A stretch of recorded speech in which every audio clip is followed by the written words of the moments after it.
I think they're playing them like 3 times this year. Well, I mean, they have to because you don't have Big Ten playing and stuff like that. So not everybody's playing. Not everybody's playing college football, but luckily we've still got SEC stuff like that. So that's what it's all about. So looks like we're live. Hey, there we are. All right, week 20. That's a pretty big milestone there. Who would have thought? Who would have thought we'd be wearing these super cool headsets like we actually know what we're doing? Can't hear my own voice, which is kind of nice actually. So I don't know how you guys all do it. We're moving on up to the top. We are. I got my fancy new camera. Keith will have it soon. I've got this nice light blinding me right in front of my face, which coming next week. Be on there. This camera makes my nose look big. Look at that thing. Yeah. Tell you what, man, it makes a big difference though. You're getting clear. Yeah, I can't wait till we have mics too, and we can sound a little better also. So, yeah, man. So we'll have a few people. You guys had a DocTales party last week. Friday night, man? You had a good turnout for that. Yeah, it was awesome. We used to have a great turnout for DocTales, and then obviously with everything going on, we kind of tone it back a little bit, and then everybody was asking, "Where's the DocTales? Where's the DocTales? Where's the DocTales?" And obviously we switch it up a little bit. It's purely outside. We're social distancing and stuff like that. But it was a great event. We had a good amount of boats to show, and a lot of people that we haven't seen in a while, which is nice. A lot of familiar faces and a little bit of normalcy. I went down there. It was just a good vibe, man. A lot of energy. People were happy to be back out, walking on the docks, getting on the boats, checking things out. It was good turnout, good time. Yeah, we're going to be doing them every month actually at MarineMax in St. Pete. So we'll have one, I believe, the first week of October, and we have another one before Thanksgiving in November. So for all of those events and dates and stuff like that, you can find them all online for every store, no matter where you're at. It'll ask you for your location, and that includes women on water classes and go boating or intro to boating classes. Any event is going to be online. So we're getting back in the swing of things, and we're also seeing a little bit of inventory pickup again, which is nice to be able to pick and choose. Hey, we've got boats available for delivery, so it's we had a little inventory crisis there for a while. Yep, it's definitely on the uptick. You guys get anything cool show up in Clearwater lately? We got a couple 32 dancers. They're sold, but I think we had some 32 dancers come in. I know we've got Nautiques here in the showroom. I think last count though, we got 30-something thousand square feet of indoor showroom here, and I think we've got 13 new boats here and like 1 or 2, that have been traded in that are available for immediate, delivery. Mm-hmm. But you know how it is. We can still move inventory around from different stores. So if there's something out there that's even over on the East Coast and it's available, we can get it over here for you. Guess what I had show up today? Hard to tell what you got. What? The first 24 Vantage by Boston Whalers. So the 24 Vantage replaced the 23 Vantage, or the 23 DC as we call it.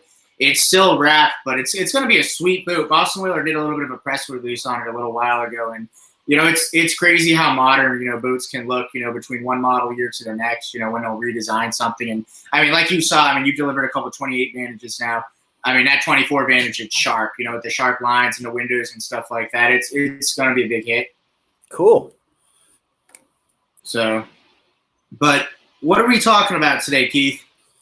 Hey, man, it's open forum. Those of you that already joined us, if you got any questions at all, put them in a little box here on the side, and we'll try to get to them. Try to stump us, whatever you want to call it. Stump the chumps, stump the captains, or whatever it is. But the more you join in with us, the quicker this will go, the easier it'll be, and probably the more informative it'll be too for you. Yeah, last week was a great episode with Donnie. I learned a lot. We went a full hour and stuff like that, and man, just it's funny how people's brains work differently. You know what I mean? Like sometimes I look at the way that techs talk about stuff, and I'm just like, man, I don't know how you have the patience to break apart an engine like that and figure out what's wrong. After diagnosing it, getting stumped time after time, it baffles me. So speaking of last week, you were down at Key West. think you were down at the Galleon or A&B, or no, you were over on Stock Island. So how was the trip up? It was good. I got fuel there in the afternoon and had a following seat the whole way back. Crossed Florida Bay, which is, I mean, I don't want to call it dangerous, but it's the only, open water part of that trip, and had a following seat the whole way. It wasn't calm, but it wasn't bad by any means. But talk about a boring little stretch. I mean, but between Key West and Naples, it was just, I was on autopilot for hours and just going and going. And I finally saw those buildings in Marco, and it was like land ho. And then made it up to Naples relatively quick. I think we got there around 4:00, and man, talk about Naples. I mean, it is a different world down there. I mean, just the houses and just the manicured lawns and stuff like that. And it was like something I haven't seen. I'm from St. Petersburg, and not to say that we don't have nice houses on the water here, but man, Naples was a different world.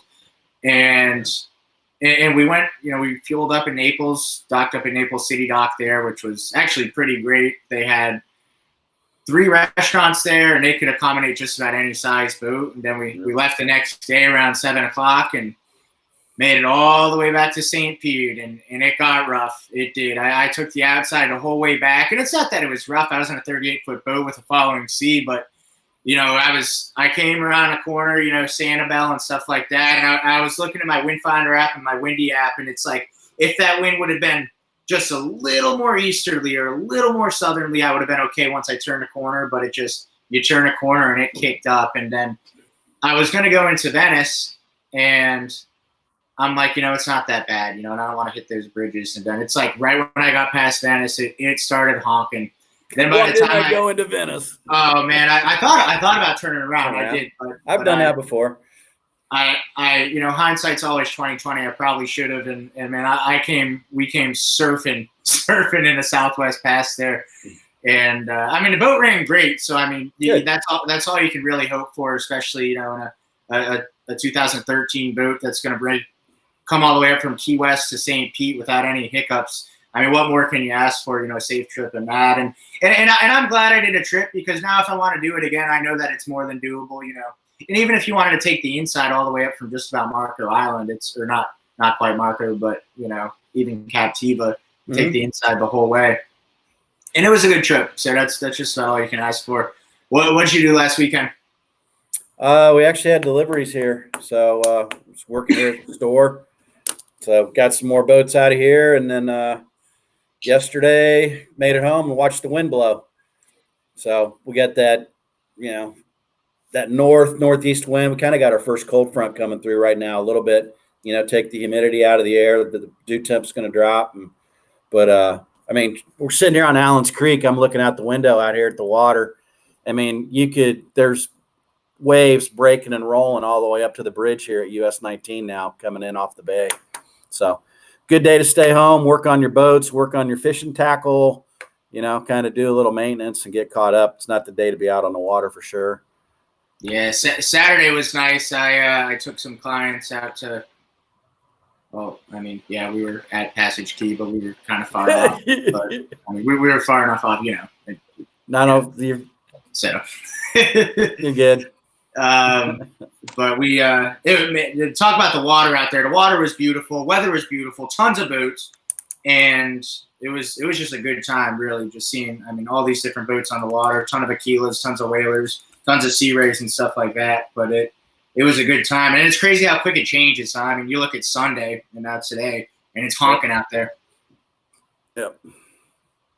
I checked everything this morning. Looks like we have some cooler weather even next week. I saw a high of 82 there for a few days. Yeah, it's going to get nice. Definitely changing. So, every year it's the fronts start coming through, the temp starts dropping, the wind starts blowing, the kingfish start coming down. It's just, it's clockwork. It's the first thing I think of. I walked out of the door this morning and I just thought kingfish are going to show up. So, like you said, I wouldn't be surprised if next week you started seeing social media light up with people starting to catch fish on the beach or maybe offshore a little bit. And there'll be some big pushes of fish. This is my favorite time of the year to fish for whatever, Keith. The spring and the fall. You talk about the diversity here in the Tampa Bay area, inshore and offshore. What do we got? Kingfish, obviously. Mm-hmm. Tarpon are still here right now. They're still here. Grouper are going to be moving in. Uh-huh. Mangrove snapper. Yeah. You know, the redfish bite has been unreal. You know, Justin, one of our sales guys, lives over Apollo Beach. I mean, he just every day on social media. As soon as he gets off work, he's over every night at sunset. You know, he's monster redfish he's holding up. So in the morning before he comes to work. He's got him dialed in all on artificials too. Yeah, man. He's good. What do they say? They say that 10% of fishermen catch 90% of the fish. Yep. I totally agree with that. Yeah. But it looks like we got, before we get going here, I've got all those questions we couldn't get to last week. I've got them all right here, and you and I can kind of discuss them a little bit. But before we get going, got a question over here from Mason Davenport. Answered it a few times on the show. It never gets old for me, and it also does change. What is your dream boat, Keith? I mean, I'm talking realistic dream boat. You know what I mean? Something that, like, you can just get in and do exactly what kind of boating you want to do. Oh, man. Overall total, give me a nice big Hatteras, nice big, you know, sport fish. Yeah, something modest, 70 feet or so. Yeah, and then you can have your flat skiff up on the bow. So then you can take it wherever you want, travel around, you know, do the offshore stuff, the bill fishing, and then drop the little skiff in and go up into 6 inches of water and bonefish and travel around and best of both worlds, right? You can do it all. Yeah, no compromise. Nope. How about yours? I don't know. I mean, if we were going to put it in one boat and just talking about pure diversity, I mean, let's talk about the 27 Dauntless really quick from Boston Whalers. So not to, you know, go off on a tangent here and sound like a sales guy, even though, I mean, that is my job. I mean, 27 Dauntless, you can do just about anything on that boat. You know, single engine, twin engine, fishing for redfish, you know, in the bay or whatever, or even trucking it offshore. I mean, if you're looking for versatility, and it's like we've seen such a trend here in the past, I'd say 10 years, where, you know, you still have your hardcore fishing boats and your cruisers and stuff like that on the other end of the spectrum. But it's almost like you've seen more of a trend go towards boats that can do a little bit of everything, you know, boats that are going to, you know, you can fish one day, you can go to the sandbar the next. And I mean, you're really talking no compromise in a situation where you used to have to buy two boats. And now you've got one boat that can do a little bit of everything, or hybrids. So, I mean, for me, it'd be a 27 Dauntless Boston Whaler with a single 400 on the back of it. I actually really like those boats when I have a single engine.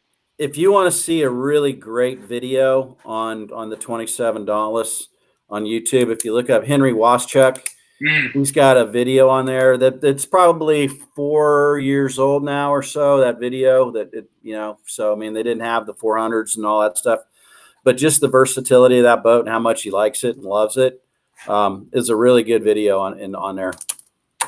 Henry fishes on all sorts of kind of cool Boston Whalers. It's funny because every time I'm at a boat show and we have a 24 Dauntless Pro there, which is the 24 Dauntless with the tower on it, everybody always says, "Hey, that's the boat that Henry Waschuk fishes on." Yep. So we actually we actually did a fishing show with them. So I went out with them and the general manager of our store at the time. We took a 37 Outrage. Went out, hit a wreck, got some amberjack video footage. We did an amberjack show, and we did a grouper show. The Rockport Rattlers is what we're using, these Rockport Rattler jigs. Yeah. And catching amberjack on them. It's pretty cool. Yeah. Man, I used to watch him all the time when I was a little kid. Yeah. So it was a good time, man. Nice guy. Cool dude. Yeah. All right. So what do you want to do first, Keith? You want to get to some questions from last week, or you want to answer a couple of them right off the bat here? Let's do these people that are here with us right now. Cool. So, hey, Lisa. Hi, Keith and Nick. And Landon DeGraff. Question from a buddy with an inboard. Do you leave the antifreeze in the engine when winterizing or drain it also? Help Donnie. So I went into this a little bit. So we had a question last week from Jake. Should I drain antifreeze out of my engine block for the winter or leave it in? So I got a pretty vague answer from I met with a few service team members. Keep in mind, I'm from Florida, so we're not exactly the winterizing experts here. And they said it depends on where you are and how cold it gets. So It depends if it's gonna, stay in the block or whatever. But I would check with your local service team wherever you are, because different antifreezes are gonna have different freeze points. They're gonna do different things, and I would definitely say that that's not a one size fits all question. Pick the phone up and call somebody that's the expert in that in your area that is going to give you the right answer. Yeah. Got Brian here, Longboat Key. Thanks for tuning in, Brian. But man, that is some of the. I'd say excluding the Keys on the west coast of Florida, Longboat Key's got to be the nicest water anywhere, don't you think? Yep. Passage Key, Anna Maria, Longboat right there. All that is just absolutely beautiful. So they're actually dredging out there right now. I saw that when I came in from Key West the other day. They had to dredge there on the south end of Egmont, and then when I was at, when I was out the other day, it was way off of Anna Maria. I don't know. So what are they dumping? Are they dumping spoils out there? Or what? They got to be doing a beach renourishment project there on Anna Maria, up from Longboat looks like. So yeah, so that'll be cool. Hey, Kathy, she just joined us. Hey, Kathy. All right, let's see. What is a good boat for San Diego? Ooh, you might have stumped me here. I want like a 40 to 50 foot boat. Any suggestions? Have you ever boated out in California, Keith? Nope, never have. Neither have I. But they've got quite a different boating environment there. First of all, you're not in the Gulf of Mexico. You're in the Pacific Ocean, obviously, and from what I understand, the water's pretty cold out there, and they're dealing with a rock bottom and stuff like that. They're probably not going to be beaching up to many sandbars. I think that, don't quote me on this, but I think trawlers are a little more popular over there. Yeah, a galleon I think would be a great fit. Yeah. Something like that. Yeah. Yeah. All right. So we got here. Oh. Eduardo, I have a 2014 Chaparral 264 Extreme. For how much can I sell it? That'd be a good question for a broker. So I basically what a broker does, they're going to sell your boat for you. What do you think, Keith?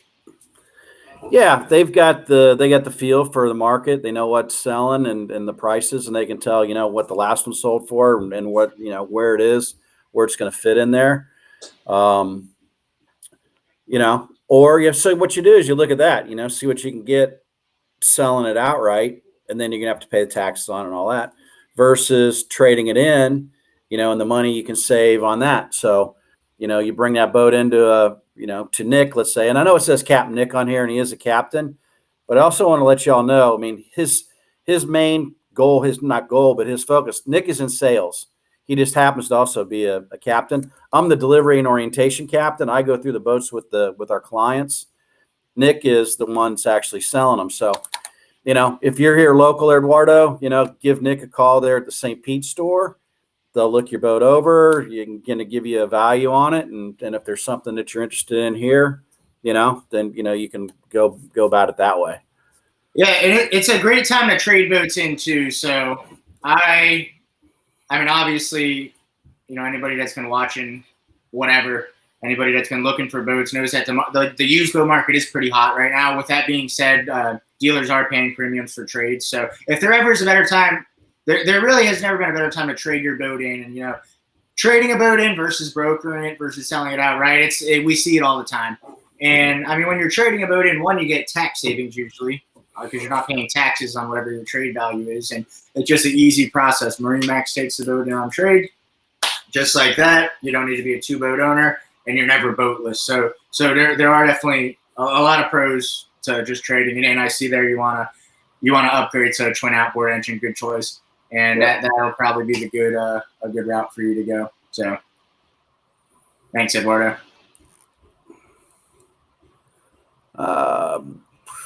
Best way to clean aluminum pontoons. I never dealt Harris. Do you have experience with pontoons, Keith? When we were selling them here, I know the tunes would come in. Our detailers would use something. We can find out for you and answer that for you next week.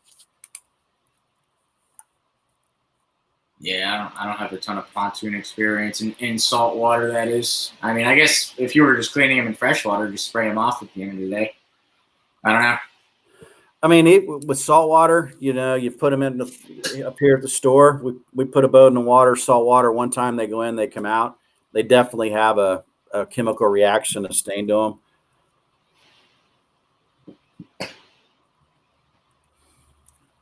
There is like, that vinyl like Tune Guard or wraps. I know you can get the tubes wrapped and all that stuff. Kidding.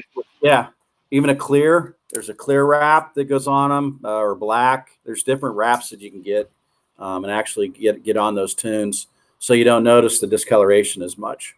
Do they do it with the pontoons already on the boat, or does it need to be done? It helps, and it helps protect them. We would do it when they were new. They both come in, yeah. And it's a product Advantage makes. Cool. Yeah. I didn't know that. Yep. Yeah. Right. Tune Guard, I believe it's called. Tune Guard. All right. Thanks, Keith. Let's see. We got Kewan Edmondson here. What is a good size starter boat that can do a little bit of everything? So obviously, we always talk about 2-foot-itis, always wanting a bigger boat. I mean, I'd say that's your classic boat that could do everything. I mean, we could go off on tangents in a million different directions. The main question here is, what kind of boating do you plan on doing? A little bit of everything. I mean, a small center console with a little bit of seating on it, call it 17 to 19 feet. You really can't go any wrong. Something easy to learn on. Outboard. I usually recommend you get a single outboard engine boat.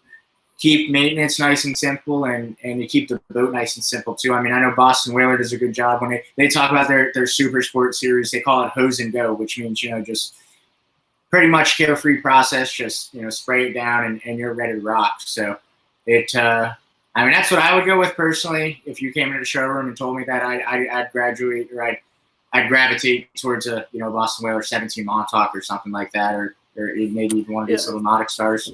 Yeah, I mean, you're exactly right. You gotta, as the rep for like your client, when somebody comes in there, I mean, how many people are you going to have on the boat? How many's in your family? Are you going to be taking friends out? Is your starter boat, is it a 17, or are you going to, people start out at 24, 25, 27, feet.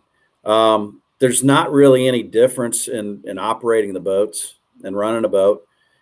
Single engine outboard, I don't care if it's a 17 or a 25 or a 27, is going to run the same way. It's going to dock the same way. It's going to handle the same way and all that. So, versus, if you're wanting to go out and stay on the boat and take the family, then you might be looking, your first boat may be a 32 Dancer or something where you've got a cabin and, but you can still get up on the bow and have bow seating and all that stuff. So, it just, depends on what your lifestyle is, what your goals are, and what your expectations. And then we've got different ways that we can kind of show you, what's available. But, you need to let your sales consultant, your sales guy know, and then, we can kind of craft it from there. That's a good point. So, I mean, sometimes people think maybe the smallest boat's best to start off with, or a used boat, when there are upsides. I mean, I've done some orientation. You've done a lot of orientations. I mean, sometimes people will be like, hey, I'm sorry, I've got no experience. I love that, because they've got no bad habits. They're going to learn everything the right way. And, and it's funny where you'll see them in a year. They know more than 90% of people on the water, because, they've learned everything correctly. Right. They've taken the time and invested into it and learned as they went. Hey, James, thanks for joining us. Hey, bud. So all right. So if you got no boating experience, Kewan, call your local MarineMax and we'll get you on the right boat, and Keith will show you how to use it, or somebody like Keith. Yep. All right, ready to start answering some questions from last week? Sure. And everybody else out there, keep them coming. We'll jump back over to them. Yeah, whether you're on Facebook or YouTube, we see them all right there. So got the first one from Ron last week. It says, okay, boys, inboard storage question. Is tail up or down to save the bellows really make a difference? I went to Bruce Laporta, our service manager here at St. Pete directly, and he was very, very passionate about this one. He said, bellows always down. It is the way the boat is meant to be stored. Bruce says that this is very important to keep those bellows straight and down when you're storing an inboard boat. So what do you have to say about that, Keith? Yeah, same. I mean, even here locally, forget about storing it long time or whatnot. If you've got even an outboard boat, not even a stern drive, but we're putting a boat up on a lift at a customer's house, right? You want to go ahead and have the engine down so you're not relying on that hydraulic ram, that hydraulic cylinder holding the weight of the engine up, and then that ram's not exposed to the elements. Mm-hmm. So if possible, if your boat's on a lift, you're going to bring it up out of the water. You're going to have your engine trimmed down. Now, if you've got maybe a 42 outrage and you got quad 400s and the boat stays in the water, you got a bottom painted, you're going to need to trim those engines up because you want to keep them up out of the water, and the hydraulics will hold them up just fine. But typically, if you're on a lift, you're out of the water, go ahead and trim the stuff down. I gotcha. Is it going to hurt anything if you're trimming them up? Because, I mean, you don't want your engines to be in the water. No. I mean, if you're keeping a boat in the water and you got it trimmed up, that's, it's just going to be fine. So here's a question that I get a lot. If you are trimming up, when you're flushing your engine, you're always going to want to flush those engines with the engine down, huh? The owner's manuals, last I read, says it doesn't matter. So you can have the engine trimmed up.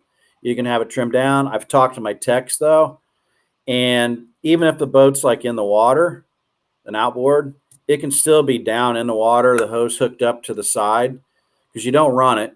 Mm-hmm. So the water pressure running from the hose is still going to go through that engine block and out, and it'll just push it out, through the bottom, through the intakes, and then come up, out of the prop and all that stuff too. So unless something's changed, I can go grab an owner's manual when we get done here. I can go out and look, and I believe you can do it with them trimmed up or down. And once again, man, read your manuals. Yeah. They're straightforward. They're very easy, especially the Mercury manuals. There's a section in there on break-in, on flushing and all that. Your annual services are 100 hours. It's just a couple pages. I mean, a lot of stuff's, don't trim, over trim, this, that, watch out for, obstructions in the water, just safety stuff. But, there's some good information out there. I mean, in there about the, maintenance part of it and flushing and all that. Cool. Another one. We got Brian. Where is Brian this week? Brian's usually asking questions by now. Brian, if you're watching, drop some questions in the comments. We love it. Gonna answer yours from last week here. How often do you send the injectors off to be flowed? Bruce once again told me, generally speaking, every 1,000 hours or whenever the boat begins to run rough. So that's to answer your injector question, Brian. Yep. What do you say, Keith? You got any questions from last week? Yeah, rolling through. I'm just kind of picking through some of these. I left a couple of these blank so that you and I can discuss them, but we'll get to those in a minute. Here's one that we can kind of talk about, Keith. This is what I wanted to talk about with you.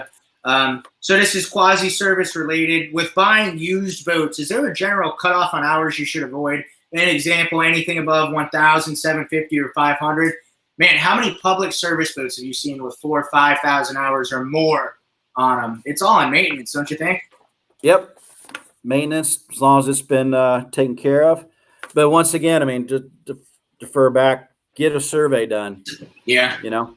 Hire a surveyor, have them go through, check everything out, get the survey list. And then, if it's a big boat, big yacht, mm-hmm. You're going to be looking, like oil samples and stuff like that. If you're looking at a, big Cummins or a MAN diesels that, have got a lot of hours on them, have them sent out and check that stuff. Cool. Got Steve here last week. That was basically the main question in short was what goes into a 100-hour maintenance cycle. Is it just an oil and a filter, or am I missing something? So this is a good question because, I mean, chances are if you buy a new boat, more likely than not, you're going to be dealing with the 100-hour service, which is on most engines nowadays your first scheduled maintenance. And a 100-hour service is actually oil, your oil filter, your spark plugs, your gear oil, and your fuel filter. So there is a little bit there, Steve, that goes in opposed to just changing the oil in the oil filter. Yeah. And I think there may also be some time involved too, if they're available to, take the boat out, run it, make sure it turns up to RPMs and do all that stuff. So Kiwan's back on here. He goes, "What are the entry brands you recommend?" Hey, where are you, Kiwan? I mean, where are you? Are you here in Florida or? Is it a lake boat? Yeah. It's just gonna, as far as like Marine Max here in Clearwater, St. Pete, west coast of Florida, we've got, Sea Ray and Boston Whaler. Locally here, Nick's store, my store, we've got the Nautic Stars now. So that's going to be kind of what you're probably going to be starting out with. If you're on a lake and you're a wakeboarder, the Nautiques available to you. So just kind of depends. Oh, he's out in California. You there? Yeah. You there? All right, lost you for a second there. Talking about things that are versatile. You know how much fun I had when I was in high school, when I was a kid, wakeboarding and tubing behind a 17 Montauk, and then fishing with it the next day. Yeah. I mean, seriously. So I don't know. Yeah. Got a good question here. It looks like a YouTube question from Beanbag. What are your thoughts, safety related, on taking an 18-foot boat from Long Beach to Catalina Island, 30 miles one way? Is 18 feet too small of a boat to safely make the trip? I mean, I would definitely be checking your weather. I mean, people do a Bimini crossing all the time in little boats, but I mean, I'm not going to recommend that, but I don't know, Keith. What do you say? I'm not familiar with Long Beach and Catalina and kind of the way the shoreline's set up there. That's where all the great white sharks are on Shark Week. Think about it. I mean, a 30-mile trip. I mean, if you leave here to the Clearwater store and you go to Egmont, that's what that is. Yeah. We're 25 miles to the Skyway Bridge and that. So, yeah, I mean, you could do it all day long, but, then you also, got to figure your fuel and whether or not, there's a place you can stop and refuel if you need to. Rule of thumb going offshore is a third.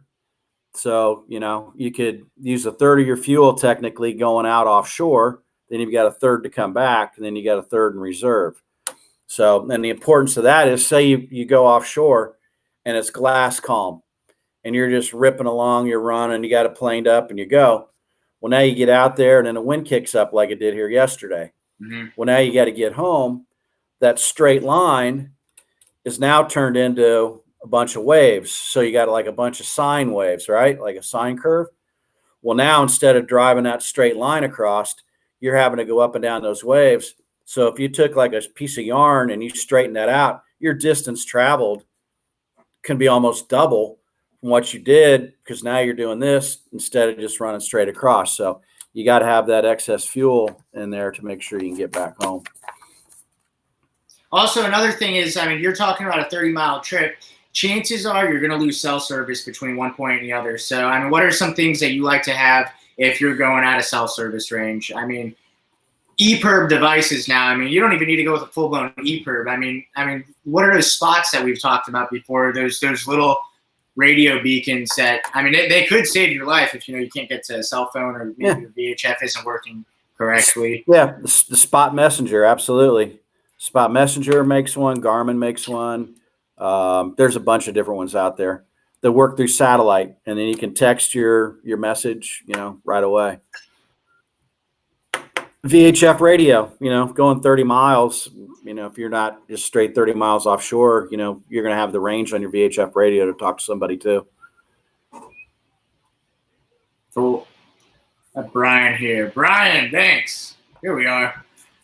Do you have a rental program to try out a few different props to find out what runs best with your boat setup? No, but what's that website, Keith? Is it, I don't want to say it's proptest.com. I got to get that to you, Brian. There's a website that that pretty much tells you like everything. Yeah. Somebody, one of our techs told me about it. I'll have to get back to you next week, Brian. It's a good question, though. Yeah. Well, you picked the question this time, Keith. You see anything good on there? Let's see. How do you flush out with muffs if the stern drive is in the water? So the answer to that says it's impossible unless you have some sort of adapter to let you hook up to the engine directly.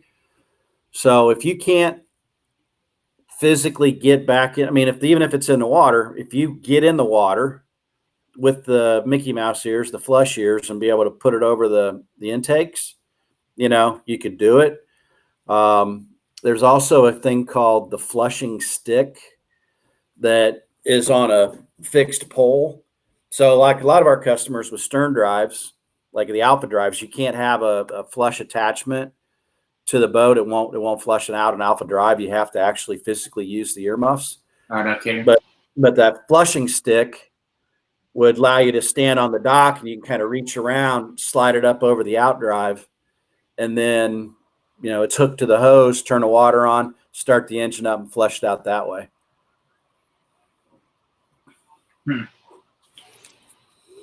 Not know that. I have another question here. I see Brian asked another question, but I have another question here that ties into it. Come on, where are we? All right, here we go. We got Philip C. Asked this question last week. Hi, running a 2016 27 Dauntless with twin 225 Verados. The book shows the wide open throttle of 6,400 RPMs. I'm only getting around 5,700 RPMs. Any idea what could be the issue? So there's three things here. One, you could have a dirty bottom, which is going to create drag. Two, you should play with the engine trim. Or three, the props aren't the right pitch. So this ties in with Brian's question right there about basically what are the different sizes and pitches and blade counts on a prop do. What does all this mean, and why could that make a difference in your RPMs, Keith, just as far as not being propped right on your boat? Why can you suffer that performance? Well, it's the pitch of the prop is how many revolutions it takes in a set distance. So if it's like too high, then that it's not going to be able to turn enough to be able to get the prop to spin fast enough. You might need a lower pitch. That website you were talking about or looking for too might be able to, shed some light on that as far as the right size pitch and props for the right engines. One thing that we like to recommend here, and actually what our service team will recommend at pretty much any dealership, is if you're buying a new boat from props, everybody will. What's going on here, Keith? Why are we doing a countdown? Hello? Who's counting down? There was a countdown. Oh, I didn't see it. I think the man behind the curtain was messing with us. Anyway. Much for episode 20.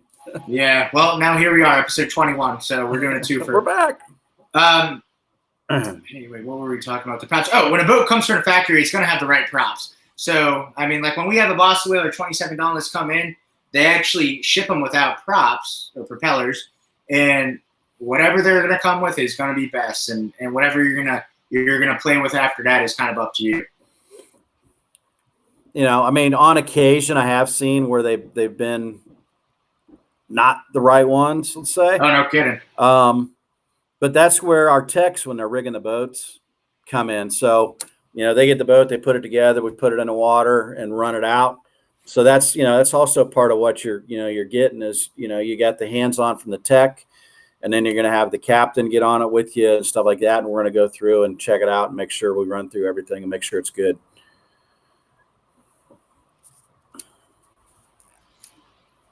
We got some questions over there on the right side from a YouTube viewer. So how you telling it's YouTube versus I don't know. I mean, if a guy's named Saint Panda, I mean, I'm just kind of making an assumption. I mean, unless that is his real name. But so So on my phone here, Keith, I've got all the Facebook comments, Yeah. and then the ones we see on the right-hand side that aren't popping up okay. on my phone Yep. is I got you. is from YouTube. So I mean, That if you're makes watching on Facebook and you're wondering, what the heck we're No, saying that makes and who we're sense. talking to, so hello, I love Yamahas. Yeah, they're good engines. We deal both Mercury and Yamaha. Yep. Do you know why Sea Ray went away from yachts? I don't know. Just I mean, you'll hear different answers from different people, and I'm not going to get too far into details, but I mean, I think that Sea Ray just focus on what they really do best, and I mean, it's they're 19, 21, and 40 foot and under boats, and I think that I've seen a pretty big quality run from Sea Ray, especially in the smaller stuff. In the past year or so, just when they'll come straight from the factory, they'll be pretty tight. Yeah, it's better quality control. With the 40 foot and under, they can control. It's all going to be Mercury or Mercruiser engines. Everything's made there in Knoxville. With the yachts, then all of a sudden you're dealing with, okay, you got these Sea Ray components here. Then maybe it's got MAN engines, or you might have Cummins or this or that, and a bunch of different manufacturers all getting in together. And then you're trying to, you're relying on other dealers, other manufacturers and stuff.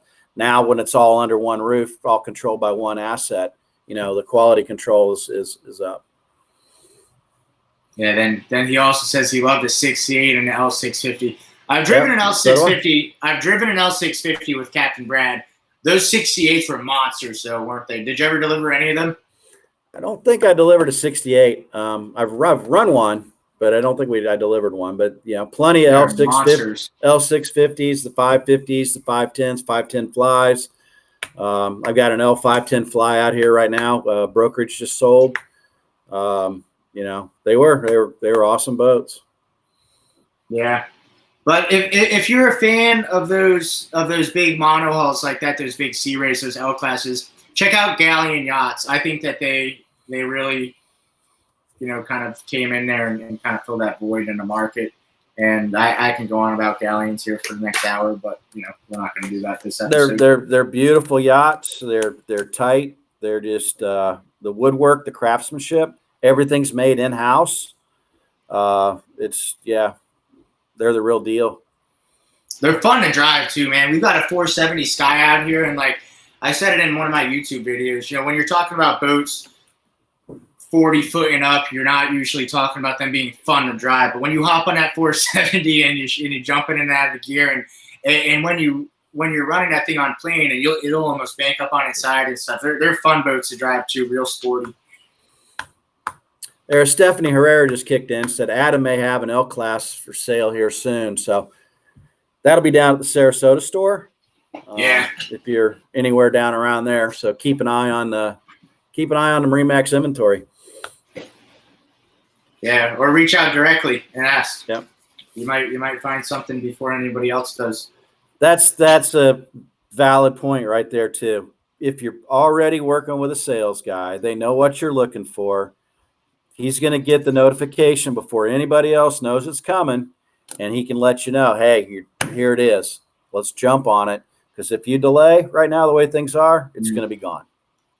Or even on the brokerage market. I mean, if a broker like Adam is going to know exactly what you're looking for, he'll call you up and say, hey, I'm getting ready to list this Sea Ray L class. I know you were looking for one, and you might get to swing the bat before anybody else does. So that's just one of those perks of creating a good relationship and working with somebody you trust. Yeah. So Brian, if I remove my boat out of the water after every outing, would you still suggest bottom paint? No need for it. No. Good question though. Yep. All right. I'm going to throw you a fastball down the middle here, Keith. Okay, see if I swing and hit it. And Bruce really hit this out of the park last time. Why should I service my boat at MarineMax rather than somewhere else, like a smaller store? Got Benji asked this last week. It's because of the training that all of our guys go through, the standards that they're held up to. You've got the whole team behind it. Everything's going to, stand behind, what we're doing. There's no better team in the world, so from our service managers, the service riders, the technicians. Next week, actually, we're going to have Chris Butts on here, I believe. MarineMax has actually a technician school or university where we train our own guys in-house. They happen to be here, at our store. And it's pretty cool, man. There's a lot of guys and girls that come through there. He'll get into it, but I think they spend like 6 months here. That's after they've come out of some other Marine training. And then they're teamed up with our technicians. So kind of like an apprentice, and they learn everything, from bottom painting and sanding, scraping a bottom to, working on your engines, how our systems work, on the computer, how to log in and out, document everything, warranty stuff.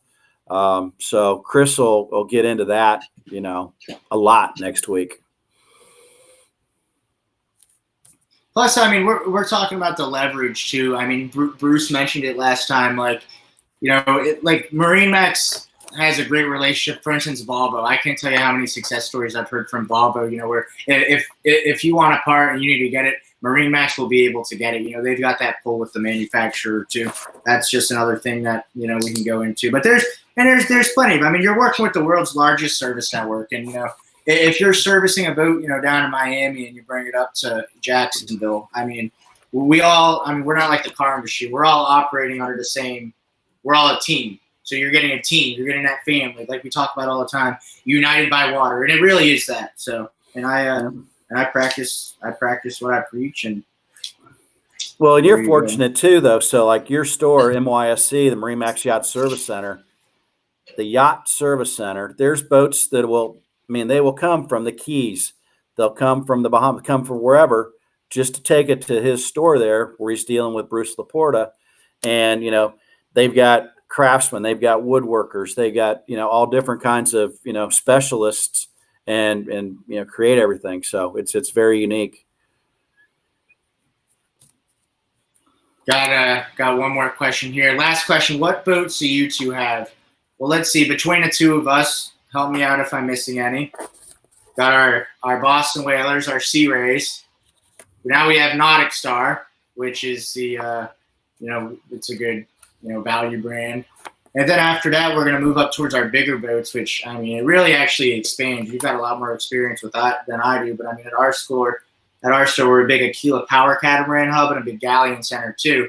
And then, coming out of Clearwater, you see your fair share of Ocean Alexanders and Azimuths and stuff like that.